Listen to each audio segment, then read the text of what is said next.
The food on your plate probably passed through a country you'd never guess.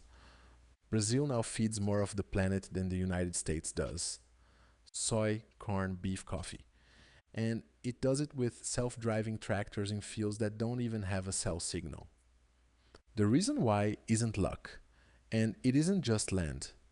It's a 50-year-old government science project nobody outside Brazil talks about.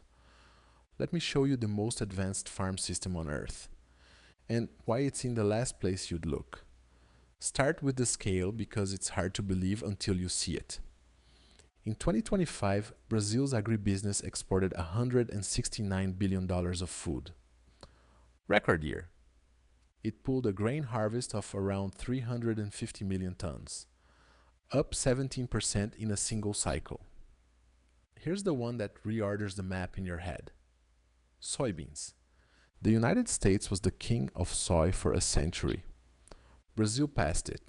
In production, around 2017. In exports, even earlier. And in 2025, Brazil supplied 73% of China's soybeans. 73. That same season, the American harvest started with almost no Chinese buyers at all. The biggest food buyer on earth quietly switched suppliers. And most people never noticed. So the question isn't, is Brazil big in farming?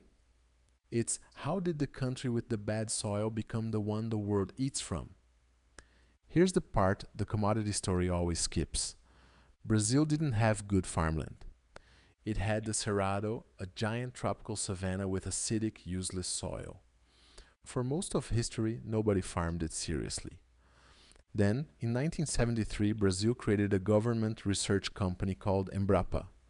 Not a startup, not big ag, a state science lab. And Embrapa cracked two problems no one had solved. First, how to fix acidic tropical soil and turn that dirt into cropland. Lime, micronutrients, fertilizer. Second, how to make the soybean, a temperate plant, thrive near the equator.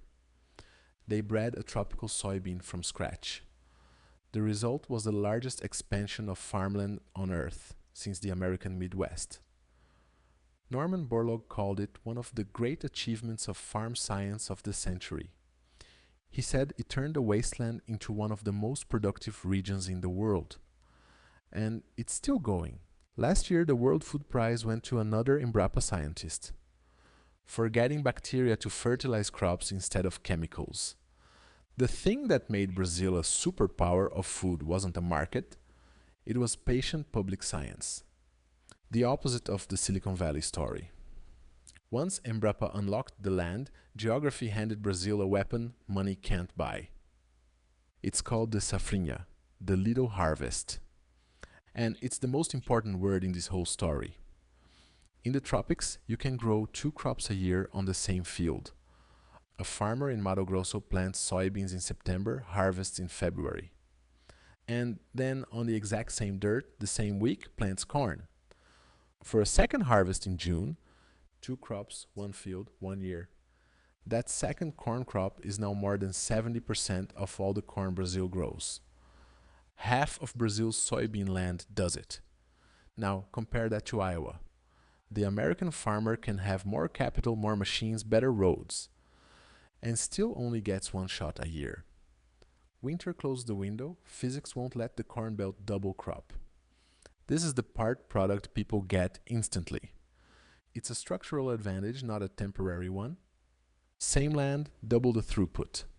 Forever. You can out-invest Brazil, you cannot out-season it. Now layer the new stuff on top. And this is where it gets almost funny. Brazil is racing to be the most automated farm system on the planet. Satellite imagery watching every field. AI reading soil and crop health in real time. Self-driving tractors planting and spraying with almost no one in the cab.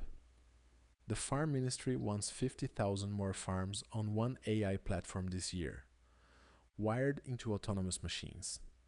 But here's the catch nobody tells you. These farms are enormous and most sit where there's no cell tower for miles.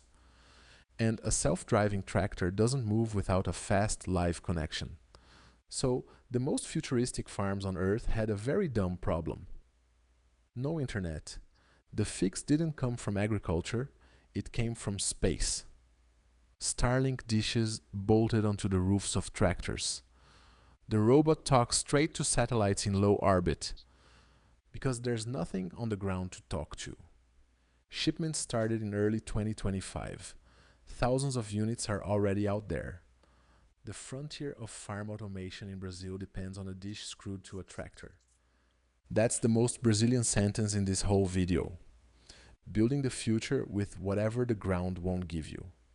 So, put the three layers together. Public science cracked the soil, geography handed over 2 harvests a year, and satellites turned all that land into a robot.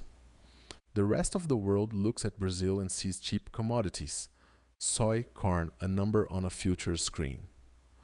From the inside, it's an engineered system, one of the most sophisticated food machines ever built, hiding in plain sight under the word agriculture. The country the planet eats from isn't a lucky farm, it's a 50-year product.